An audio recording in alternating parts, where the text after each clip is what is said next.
topic that we're going to be talking about. I'm Dr. Josiah Fitzsimmons, CEO of Lucro, and I have my partner Adam, the CFO of Lucro, on this call. If you don't know much about Lucro, we do bookkeeping for chiropractors to help them scale and grow their business to the next level. Rather than just knowing your numbers, once a year from your books to file taxes, you want to know them all throughout the year to make the best strategic business decisions possible. Last year, my clinic did just under $7 million in our single location, and Adam has consulted, been the CFO for $100 million companies. One of the companies he originally worked with is now over $1 billion.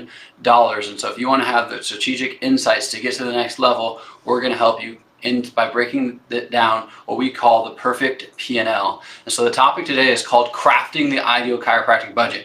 But I'm going to start off right now and say I don't like that topic. Adam and I talk a lot about mindset, and one of the biggest issues with financial is scarcity mindset. And you're thinking about, how do I focus on spending less money, minimizing expenses? And you definitely want to do that, and we can absolutely help you do that. But the best way to scale your total profit is to optimize how much money you can make and make as much money and profit as possible. That really needs to be the overall focus of your clinic. So when I think of budget, I think of spending the least amount, barely having enough to get by. I want to start with that frame of mind. We want to talk about how to make as much money as possible. We would much rather have 20% of a watermelon than 50% of a grape.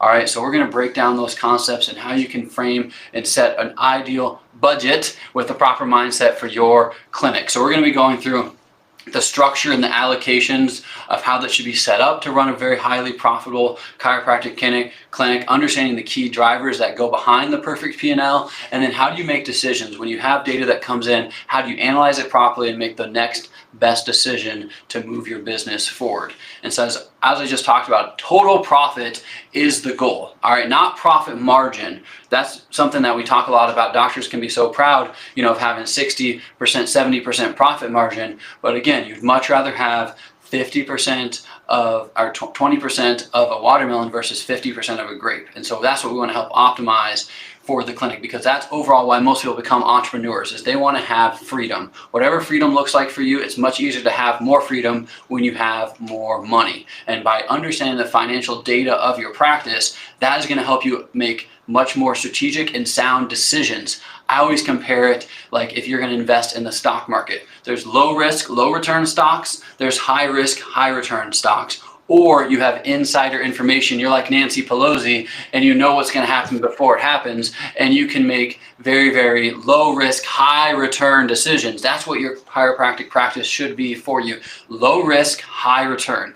You want to invest in every single stock. If you know it had the highest return and the lowest risk, you would put all your money into that stock. And so that's what your practice should be. You want to view your practice exactly in that manner, low risk, high return. If you understand the financial data of your practice, then you can have the confidence to do exactly that. And so based on your financial data, you want to be able to identify, what is that number one thing that I need to focus on in the next 30 days that's going to have the greatest impact on the growth and scalability of my clinic. And so by understanding your data, you can drill down into that. The big problem with bookkeeping in general and understanding your financial data is you want to try and pay the least amount of taxes as possible. So you run your vacations, your clothes, meals, personal expenses, car, gas, all these things that are very fringe, personal benefits through your business in order to pay the least amount of taxes possible. Well, then you're making business decisions based off of books done for taxes. And so most people only get value out of their bookkeeping one day a year, the day you file taxes. And so you need to have two ways to look at your business. 364 days a year, you need to look at your business for profitable, how it is working and functioning to grow your business. One day a year, you want to look at the profit and say, I want that number to be as low as possible to pay the least amount of taxes. So having that frame of mind when looking at your numbers, because that's when, for me, my clinic, my second year of practice, I went to $2 million.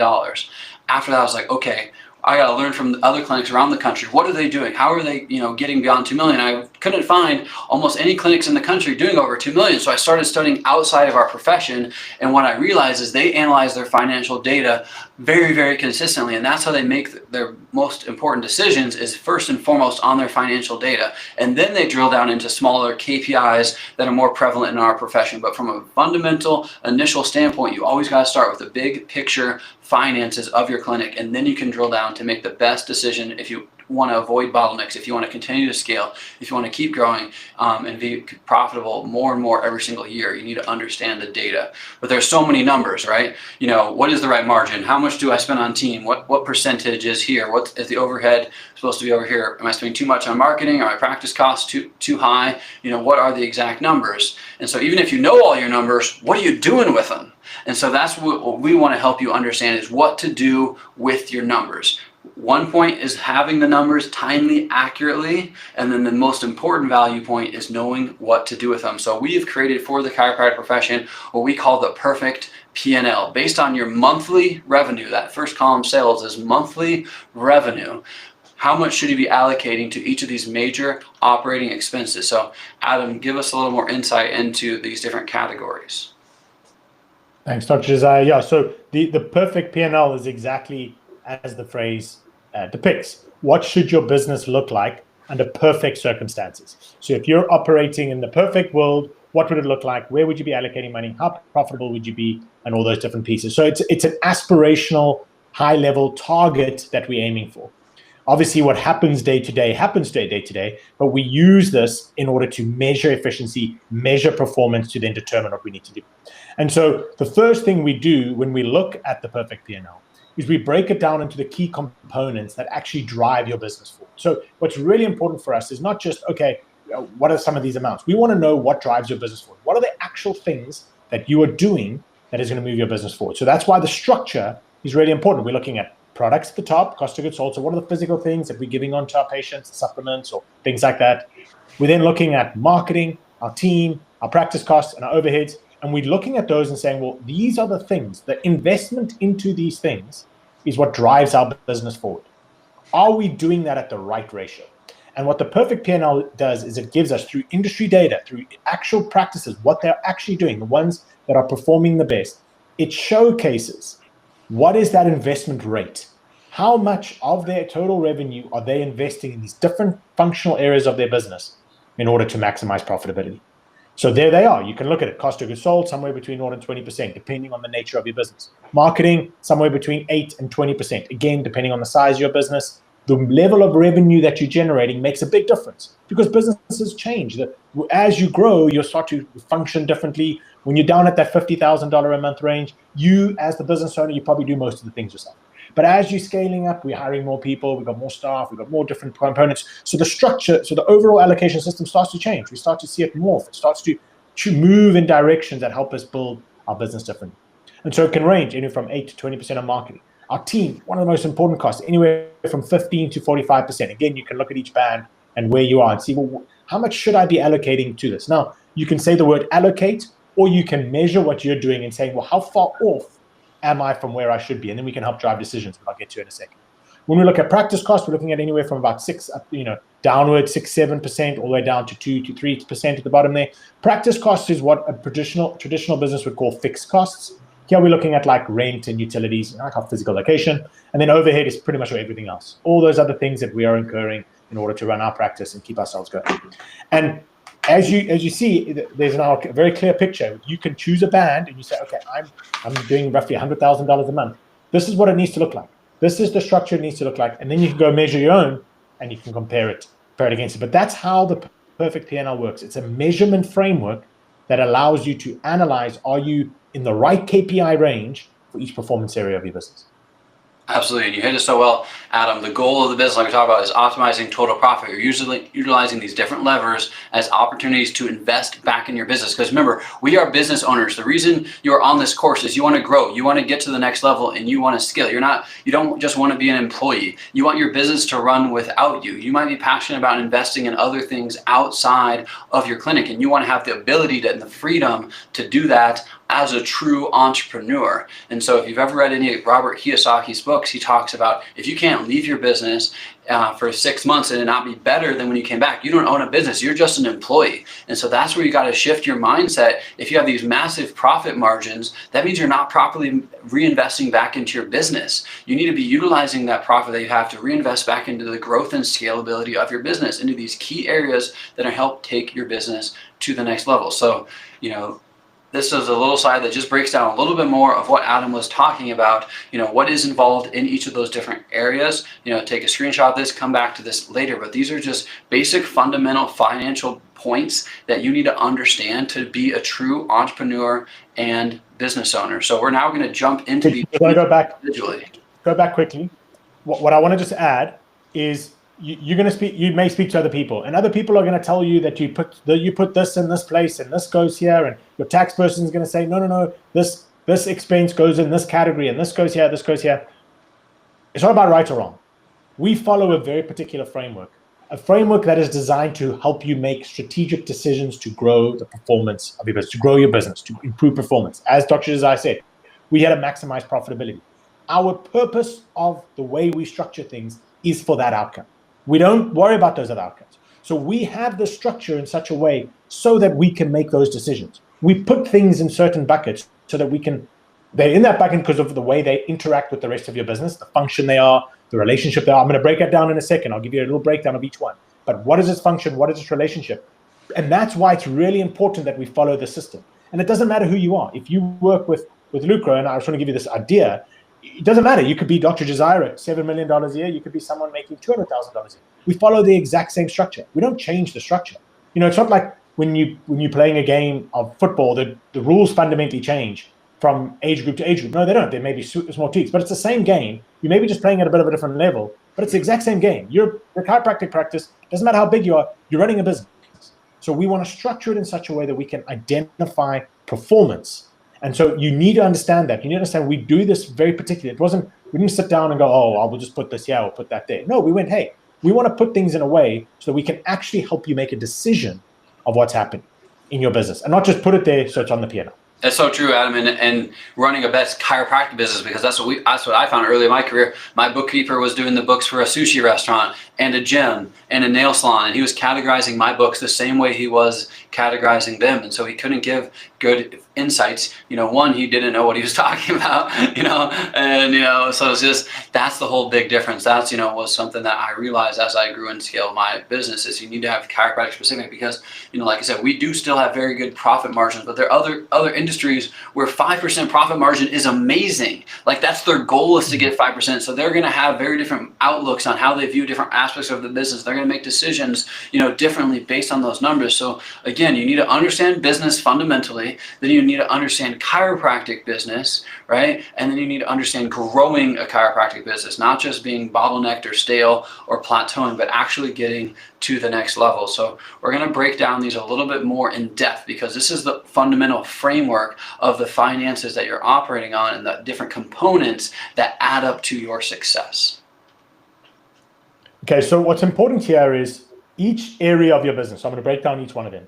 They have a particular function. Okay, they represent something. So remember, finances is a financial representation of reality.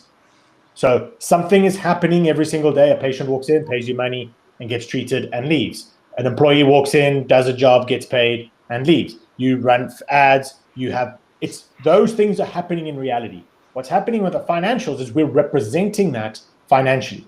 And it's the ultimate scorecard. It's the scorecard at the end of the day that says, hey, did we win or lose? Did we do a good job or not do a good job? And it's completely and utterly objective. It's got no feelings. It doesn't care about your feelings. It doesn't care about how pumped up you were at the end of the day or how pumped up you weren't. Like, it doesn't matter. The scorecard is 100% objective. And so understanding the function of each area and then the relationship is going to be important. So when we look at sales is the key driver to the metrics that we build. Why? Because in the chiropractic industry, we aren't doing cost plus methods. So I'm going to explain this for a second. We're not a manufacturing business. We're not going to take all the little components of a pen, a piece of plastic, and blah, blah, blah. We're not going to take all of that, add up all of them, add some labor to it, add some 25% margin markup, and then say, hey, here's our price. Okay? That is a cost plus model. Okay? We don't run those in chiropractic industries. We are in a value-added service. We are transforming people's lives. Okay? We are changing people's lives forever. So we are adding value to our patients. And so we need to price what we do based on the value that we provide. That needs to be competitive in your market. You need to make sure that it's fair and equitable, all those different things. From there, we then need to build the resources to meet that need, not the other way around. We're not going to go bottom up. we're going to go top down. That's why the function of revenue is it depicts what should the structure of our financials be. We start with revenue. Why is this important to know? Is because if you're so worried about the costs, you're not thinking about maximizing revenue. Here we talk about capacity, hit the top maximum level of revenue that you can hit. It's really, really important to understand that we're trying to get maximum sales. We're not trying to worry about costs to drive sales. We're trying maximum sales. Another big key factor here is, how are you generating your revenue? Are you very much a chiropractic base? It could be integrative medicine.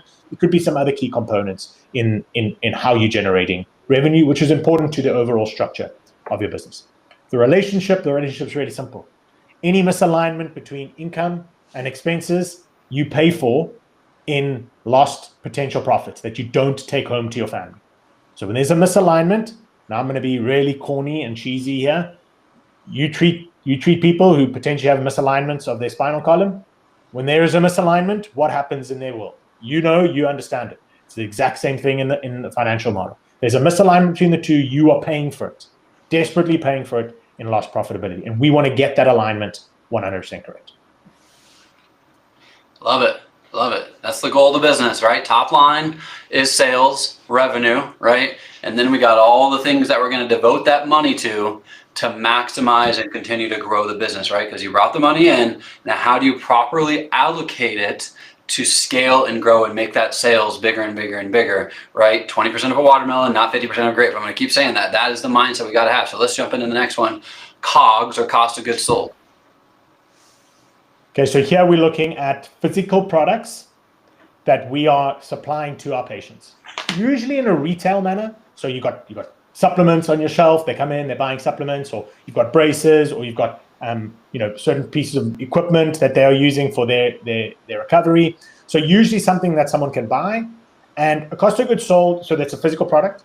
So that's what it is. That's the function of it. It's all those physical products. It's not the treatment of a patient by a doctor. It's the physical products. And the key part here is getting that pricing strategy, that individual pricing strategy between the cost of goods that you have and what someone is paying for it. I just said earlier, in the overall view of a chiropractic practice, we go top down, not bottom up. When you're looking at cost of goods sold, it's a little bit of a bottom up approach. Okay, so I bought this foam roller for X, and I want to make sure I sell it for a good margin. And here we're looking at anything ideally above 50%. For most things, sometimes you need to go a little bit lower depending on what the price of what you're acquiring. But 50% margin is usually something that we try and aim for most products that we're selling in a chiropractic. It can vary. You can't take that 100%, but usually around 50% on the exact product. When we look at the bigger picture of a business, we're trying to not let it consume more than about 20% of our total allocation of revenue towards cost of goods sold, because it's usually just one component of a lot of other components in your practice. All right, now let's jump into marketing, right? This is what I talked to a lot of people about, is you can have the nicest car in the world. You can have a Ferrari sitting in your garage, but if you don't got gas in the tank, or you don't got electricity, if you got a Tesla, then you're not going to go anywhere. And so that's really how you need to have the frame of mind of marketing and that continual resource of growing and scaling your practice. And so it is a big part of the perfect P&L, is the understanding of how to reinvest back into marketing, how to further track ROI. At Lucro, we've created all sorts of calculators, spreadsheets, LTV calculators, ROI calculators, percentage of schedule filled calculators, because marketing is a topic that we don't learn in school. We didn't go to school to become marketers. We didn't go to school to become entrepreneurs. We went to school to become doctors. And so marketing can be very oftentimes scary. You feel like you're just throwing money to the wind, and it may or may not be working. And so this is a massive, massive gap in our profession that we need to understand our data more comprehensively. So again, low risk, high return decisions. When you have insider trading, insider information, that's a really big part of the marketing component. Yeah, so you hit the nail on the head. Function is lifeblood of our business, brings in new patients, hugely important. Relationship, really ROI. We want to make sure that we get the right return on investment. The only thing I want to add is, if you're to ask me, and I'm the finance guy here, I've maybe got on, as date of recording this, 250, almost 300 1-hour strategic planning calls with chiropractors in the last 10 months alone, looking at what's happening in their business, analyzing every single financial metric in their business. So I'd like to believe I have a fair bit of insight into what happens in chiropractic business. I don't know many people who have done that level of volume of financial analysis in a practice. And I would say 90% of conversations end on a marketing conversation. And the conversation is pretty simple. You're not doing enough. And if you are doing it, you're not doing it effectively enough. And I think there's a plague that really impacts the chiropractic industry, that we treat marketing as this kind of necessary evil. Oh man, I've got to do marketing. I've got to have this firm to come in and run social media ads. And it's like a very painful conversation with a lot of people, where most industries out there have turned marketing into the sexiest part of their business. They've turned marketing into the most exciting, most fulfilling, most rewarding part of their business. Now, I'm not saying we must agree with that. I'm not saying that that's right, but the fruits are in the labor. When you turn it into such an exciting part of your business, when you make it such a fundamental part of your business, you add energy to it. You add energy to anything, it grows, it fosters, it gets better, and it gets better. And it's probably, knowing Dr. Josiah, knowing what he's done, it's probably the single biggest differentiator that I know of him to other chiropractors. And there's lots of them, but the single biggest one is from beginning of his practice, he built marketing as a function of his business. It was a massive part of his business. He's got teams of people that manage it. It's the lifeblood of his business, and he treats it like the lifeblood of his business, not like the unnecessary evil thing that he has to have to keep it going. And I think that's a massive mindset that I would love to share with people. Is marketing is a bedrock of your business, and so treat it as a bedrock. Don't treat it as some random thing that you have to do here and there. Yeah, and like I said, we have tons of marketing resources that we can help you understand your data better. But here's the most fundamental one that I really like to people, if you know any some basic calculation that can give you immediate value, is do this right now. If you know your profit margin, all right, then you just do 100 divided by that number. So your profit margin was 40%, do 100 divided by 40. That would be 2.5. Your profit margin was 33%. 100 divided by 33, that would be 3. Okay, whatever that number comes out to, that's your break-even point. Okay, so let's just say hypothetically, for easy math, you got a 33% profit margin. 100 divided by 33 is 3. That means you break-even point is you need to make 3x return on your marketing to break even. And so if you spend $1,000, you need to make $3,000 to break even. Anything above that is gravy. Anything above that is profits. Okay, if your profit margin is 50%, you spend $1,000, you only need to make $2,000 to break even. All right. Remember what I talked about earlier? There's professions, there's entire industries that ideal profit margin is 3 to 5%. Okay, if your profit margin is 5%, that means you need 20x return to break even. If your profit margin is 3%, that means you need 33x return to break even. And so in our profession, when we have on average, somewhere between 30 and 50% profit margins for most clinics, they only need 2 to 3x to break even. All right. And so when you understand the framework behind that, and you also, if you can understand the lifetime value of a patient, you're like, that's it. Like, that's all I got to do. And you can turn your business into a machine. But again, if you understand these numbers, then you're going to have the confidence to actually take the actions. And so marketing is big and talked about, but the number one thing I tell people all the time that's going to always be your biggest bottleneck is team. And you're either not going to have enough team members or you don't have good enough team members. And so this is a huge part that we talk a lot about, is efficiency of team members. Again, a very, very basic stat to give you immediate value that's becoming more and more common is revenue per employee. Take your revenue that you did last year divided by the number of employees. You want that number to be ideally somewhere between $250,000 to $350,000 per employee. If you're making $500,000 of revenue per employee, then you probably have some key man risk. You have some single point of failures where if you have a turnover or you lose somebody, business is going to be dramatically impacted. If you're doing that calculation and you're only making $100,000, per employee, then you're not getting very efficiency out of your workforce. So that's a very simple calculation that you can do. And the other biggest one that we talk about all the time is what's called percentage of schedule filled. And I think this is the number one stat in the entire profession that nobody tracks, but it's an understanding of what percentage of your schedule is being maximized, of your team schedule that you're paying for, because that's, again, the number one expense on the perfect P&L is going to be your team. And so by maximizing how much you're paying in payroll, that's going to be one of your most important, if not, again, the most important part of running a successful business. Yeah, I agree fully. Biggest expense always has been in the chiropractic industry, most complex to manage. You gotta, if you as a practice owner can do two things well. You can understand ROI and understand how to put money into the vending machine and get money out of it, and you can manage your team effectively, you will be extremely, extremely successful in this profession. Because those are the two. Getting patients to walk through the door and getting your team to operate efficiently and maximizing their schedule. Those two things. The rest, we'll talk about them now. The rest are a little bit more of like necessary, like you have to have these things to run a practice. These two are the engine. The fundamental engine of a business is marketing and team. Yeah, like we just talked about, you got the gas and you got the driver, right? So your business is the vehicle, you need the gas and the driver. The rest of these things, we'll touch on, we're gonna jump into them, but these are the smaller details. You get the two big ones right, the rest of them, are just small, minor details. So practice cost, Adam.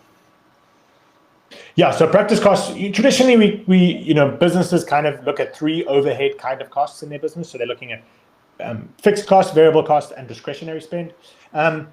We look at it a little bit differently. Again, remember, we're looking at functionality. I don't care what other people have done. We don't care what the tax person does. We care about what helps us make good decisions. And so we want to isolate the fixed costs of our location. And the reason why we want to isolate them is because that is a cost that is very hard to move. It's a cost that's very hard to adjust. You may be stuck in a lease. You may own the place. It's not like, oh, it's a subscription, I just turn it off. It's something that is, what a lot of companies call a hurdle rate. It's there. You have to clear the hurdle. If you don't clear the hurdle, you're not going to be profitable. So we like to identify it. Here we're looking at, like we say, physical space, things that like utilities. We add utilities into that, parking, security, things that just make up the cost of our physical space. Again, the relationship is just so much about this hurdle rate. Like we've got to make sure that we understand the ratio of how much it's costing us to operate out of this location is in the correct alignment to the top line revenue. Why? Because we have that cost regardless. Every month, on the first of the month, no matter what, a check has to be written between that and the end of the month for this amount to your landlord every single time. It's fixed. It's there. We know it. We can plan for it. It's not a surprise. There's no excuses. So we want to get that ratio right. We want to work out whatever it is, whether it's 6%, 7%, 8%, whatever it is, depending on where you are in your growth, in your point of scale and growth. We want to make sure we get that ratio right, because that's a massive area. Like scheduled filled, similar. That money's coming out your bank account, whether you like it or not. So you've got to make sure we cover it. Absolutely. Overheads. Okay, so when we're looking at overheads, mainly we look at kind of variable overheads. It's kind of the more traditional term that is used, or something like discretionary spend. Some of our discretionary spend items do fit under overheads, depending on what the nature of them. But I'm going to focus just on kind of variable overheads. This is all the indirect costs that you have that are associated to running your practice. So you can look at software, consumables in and around the office, cleaning fees, legal fees, employee morale, whatever it may be. There's a whole list of them that keep your business functioning, keep everything going, kind of keep the lights on, they say. You're doing all this hard work, getting new patients in, you're treating them, you've got a beautiful team, wonderful team, they're doing a great job. But we've got to create an environment from which they can operate well. It's good systems, good processes. And so that's what our overheads depict. And so all of those costs fall under that overhead bucket. And here we're just looking at making sure that our cost of that structure doesn't outweigh what the correct benefit of that structure should be.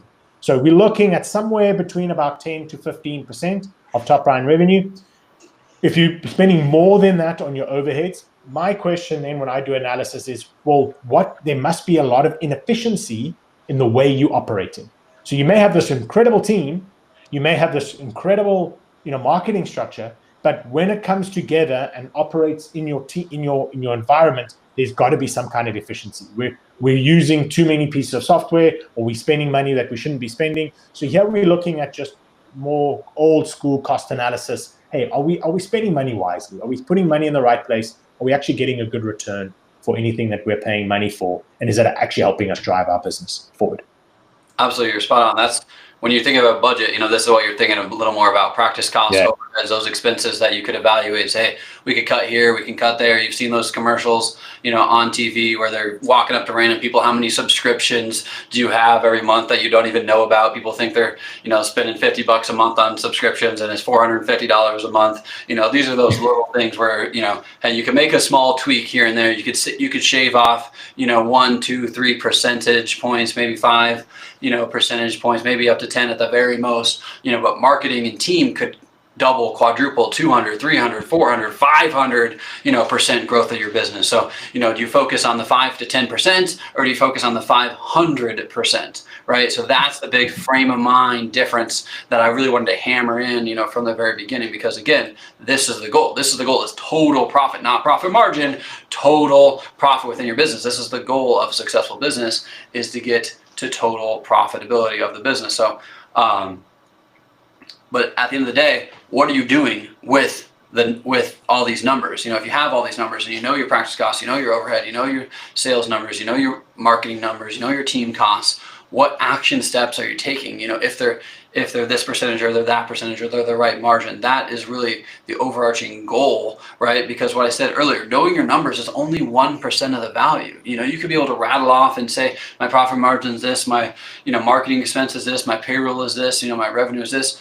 But what action steps are you taking as a result of it? That's 99% of the value. And that's the big separator, between a bean counter and someone who's actually giving you insights into scale, grow, and get to the next level. Because there can be so many people that can get inundated with data. They can have all the data in the world, but they don't know what to do with it. They don't know what action steps to take, or they take the wrong actions. And so that's the whole entire premise of financial data, of KPIs in your practice, of having data in the first place, is to do something with it. It should be your guiding light. It should be your compass. I talk all the time. It's a financial compass. You want to go from where you are to wherever you want to be as efficiently and as effectively as possible. It's like your GPS, and halfway through the GPS might say, oh, there's a road closure, there's traffic, it's going to redirect you. The path that you have set out right now is going to be changed along the way. There's going to be alterations needing to be made. And so you can't plan too far in advance and just go in that line and not reevaluate. You need to continually be reevaluating your data, where are they at, and then making decisions of what to do with them. So that's really our entire premise with our Lucro platform, is we deliver you these insights every single month and say, hey, here's your data, here's how much income you made, all right, here's how what the expenses was. You can see this is actually my own individual clinic, okay, from May of 2024. You can see this was the income of my practice that month. This was the expenses of my practice. I made over $323,000 in total profit with a profit margin of 45%. This is how much I allocated, to my team: 31%, 8.7 went to marketing, overhead, product or cost of goods sold. All right, and then how does that compare to the perfect P&L? And then how does that also compare to my goal or my forecast, or what I wanted to achieve? So every single month you're having really 3 data points. You're saying, here's the actual thing that happened, here's the goal or forecast that I thought was going to happen, or maybe I wanted to have happen. All right, and then here's what the perfect P&L says, is how those resources should have been properly allocated to maximize total profit margin within the business. And then based on that cross comparison of those data points, all right, from 3 different lenses or viewpoints, then you can say, okay, what are the top levers that I need to focus on in the next 30 days that are going to have the greatest impact in growing my business and getting to the next level? Because as a CEO, that's what you need to always be evaluating. What is that number one thing that if I focus on this, it's going to have the greatest impact on my business? Because there's 1,000 things you could do, right? There's so many. The list is unending number of things you could implement in your business. But what is that one thing that's going to move the needle the most? All right, because so oftentimes you do 1,000 things and they combined equal 5% improvement, or you find that one thing that you do and it equals 200% improvement. So you need to continually have that evaluation process and funnel. And a lot of doctors aren't good at numbers, okay? We went to school, we're good with our hands, we're good with our people, we're good with relationships, Again, we didn't go to school and get an accounting degree. That's why we need to come alongside you and help you understand your numbers so you can make those strategic business decisions in the most effective, efficient manner possible. Because what I see so often, and Adam can speak to it even more than me, is by the time you realize you need to make a change, you should have changed 2 years ago. You've been spending money, you've been wasting money, you've been burning cash, you've been working inefficiently, you've been focused on the wrong thing. And so if you can have that right focus at all times, just think about it. If you're trying to get from wherever you are to wherever you want to be, and you're blind and you're just guessing and you don't have GPS and you don't have any gas in your car, it's going to be much more slow. It's going to be much more painful. You're not going to get there as soon as you want. You may never get there. I mean, all those issues that are going to happen if you just don't have have the vision into your numbers, but that's 1% of the value, and then 99%, what actions do we actually do with them? So give any more insights here into this performance, growth plan. Yeah, so like Dr. Josiah said, we want to provide, and through the framework of the perfect P&L. It's not just about us. Like, if you're watching this, you want to be able to understand the KPIs, take that information, and then make those decisions. We believe in 3 fundamental things here at Lucro that I think is super important: is simplicity. You want to be able to get it very simple. If it's a complex process, you have to jump through 45 different hoops in order to get the outcome that you want. By the time you've done it, the data is irrelevant. You've moved on, no one cares. So it's got to be simple. It's got to be fast. Like, you got to get the stuff, boom. Like, you can't get data from 4 months ago. It's just not relevant anymore. We want to get data right now. Okay, what's happening right now in our business? And the third thing is expert backed. It's got to be generated using KPIs that actually depict what a business in your profession should look like, not some random thing, what it looks like. And that's exactly what this dashboard does. Exactly what your accounting system should do. Remember the dashboard. Or your accounting system. So if you want to create a budget or you want to think about profitability, you need to create that system. You need to create a system that is fast, that is simple, but that is expert backed. It's relevant to your industry, what you're trying to do. That system will help you make those good decisions. And so that's what this provides. And there's a series of them. Dr. Zhao will go through them, different kind of insights that we can give that are simple, that are timely. Expert backed action, like you said. And that's the thing, is taking actual action. And that's the biggest issue that we found, and I found for myself, is bookkeeping, like I said, is only getting used the one day you file taxes. People's books, everyone we talk to, they're months behind. Even if they have the data timely, it's not accurate to actually grow their business. It's accurate only for filing taxes.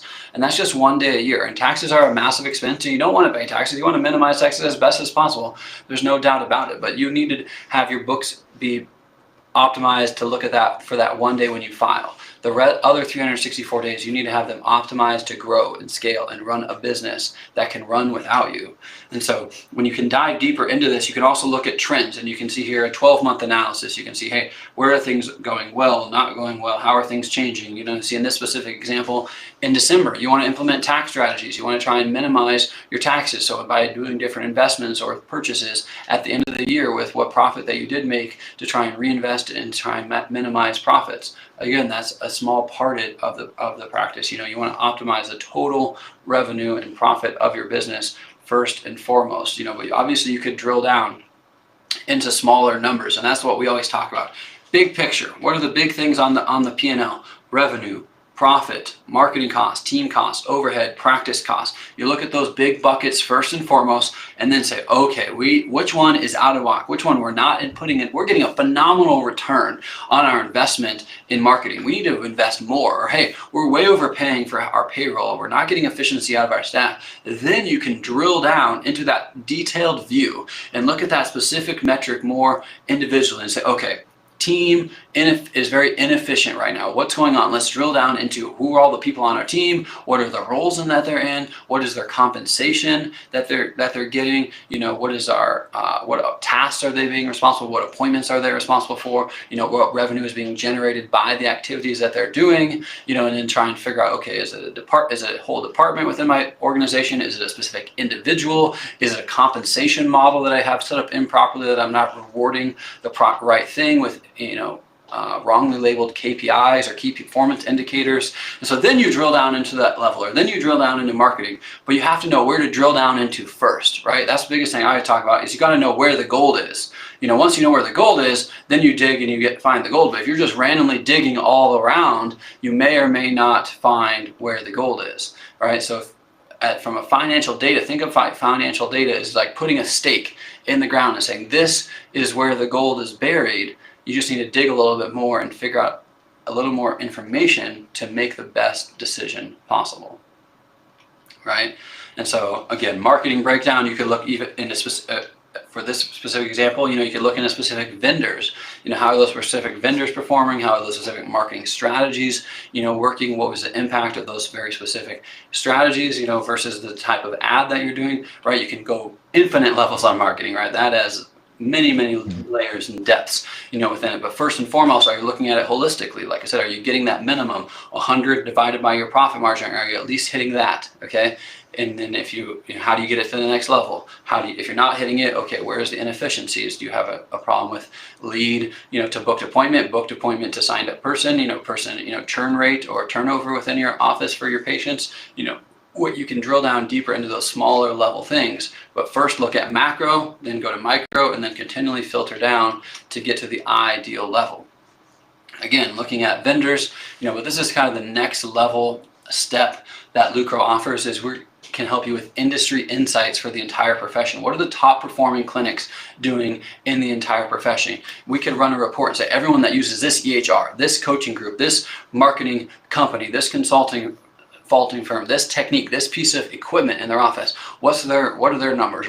How do you run the most successful chiropractic business possible? Because that's the big issue in our profession, is we're so sliced up. We're using different EHRs, we're utilizing different techniques. There's no one central point of data funneling back and saying what's working, what's not working, what is the next steps. And so that's where I feel like I had to keep figuring it out and solving it on my own. And so hopefully, now that my clinic goal is to get to $10 million a year, we want to have those next steps laid out in front of you and say, hey, okay, you're at $500,000 a year, you want to get to $1 million a year. Okay, these are the next most important pitfalls or bottlenecks most people at that level run into. These are where you need to look a little bit deeper in. Okay, you're already at $1 million, you want to get to 2 million. Where are those breaking points? Where are those bottlenecks that are going to be dependent or based on style of practice that you're operating? If you're operating more of a cash heavy versus an insurance heavy model, if you're operating more of a pediatric model versus a PI model, right? There's going to be slight alterations, obviously even within our own profession. And so to be able to give those insights, very specifically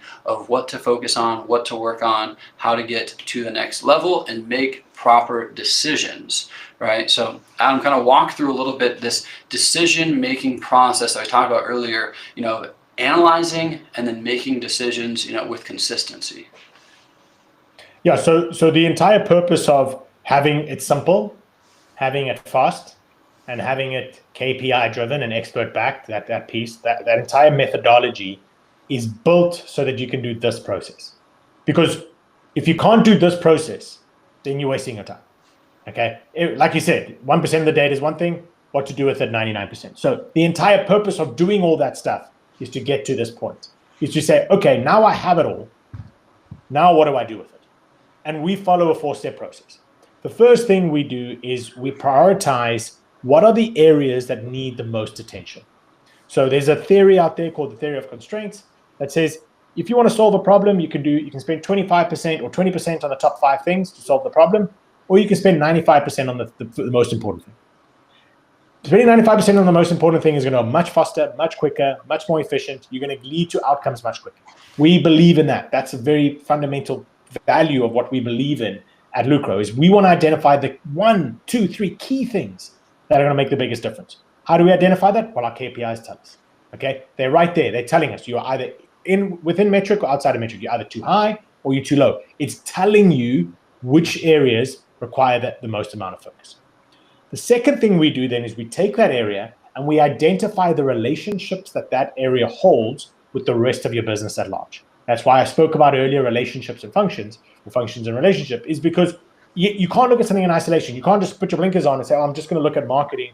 And it's like, no, what is the relationship that marketing has to income? What is the relationship that marketing has to my team? Your marketing could be the best thing in the whole world. Okay, so you're actually getting leads walking into your practice at a really, really good cost. But then your front desk is messing it up. And your conversion is nowhere. So your marketing metric is shouting at you saying this is inefficient, ROI is inefficient.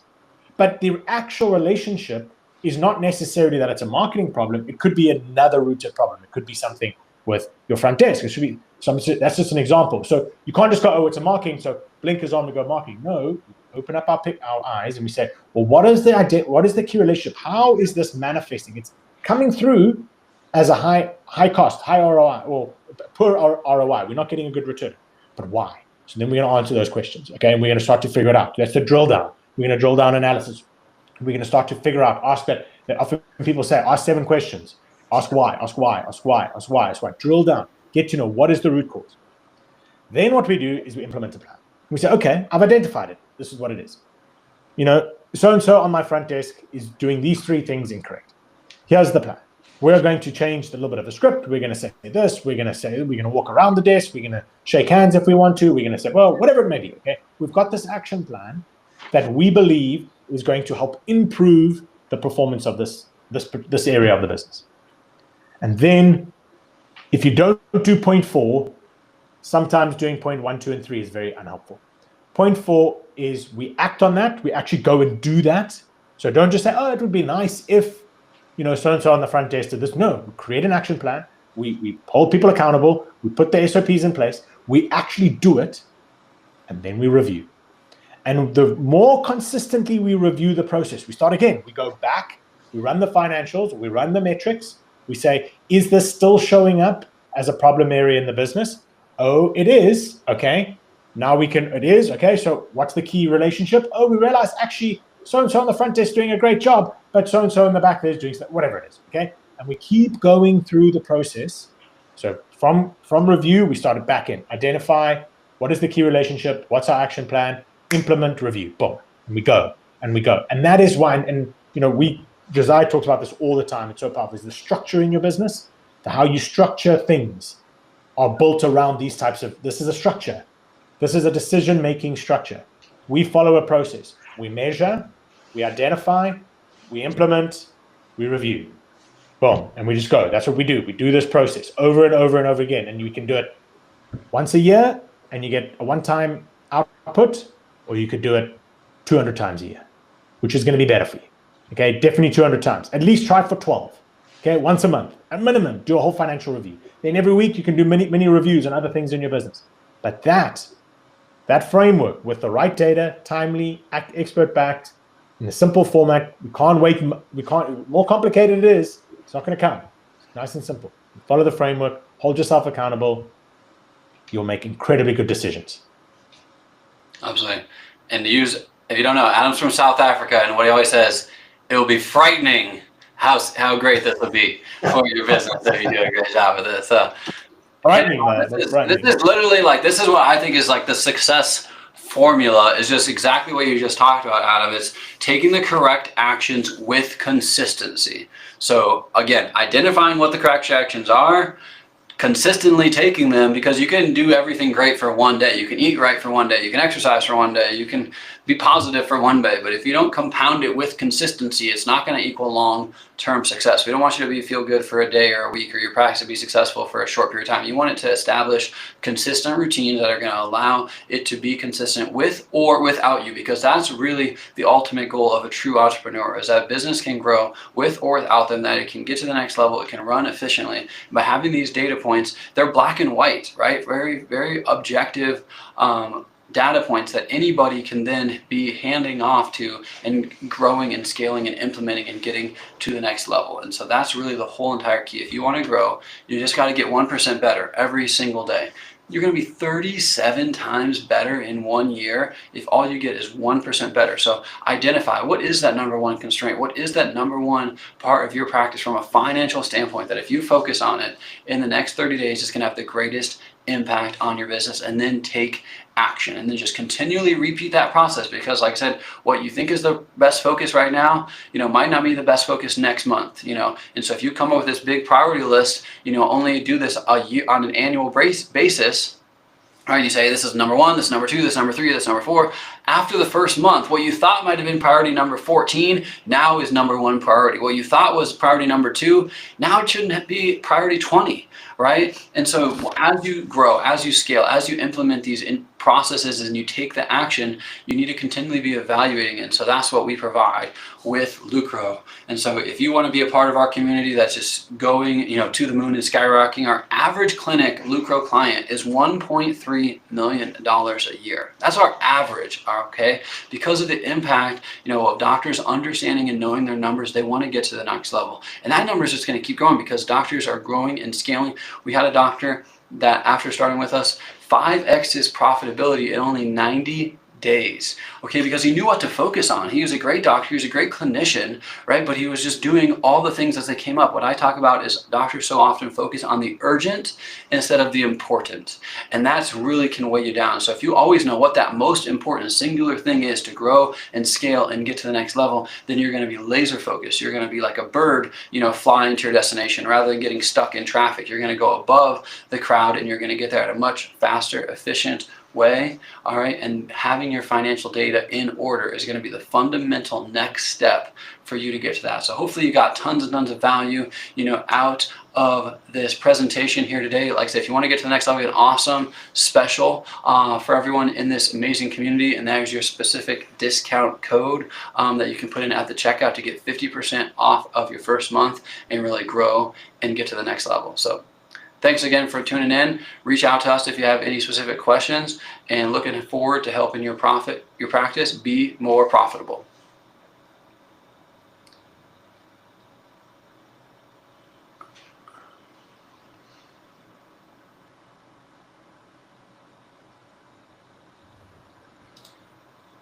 Okay.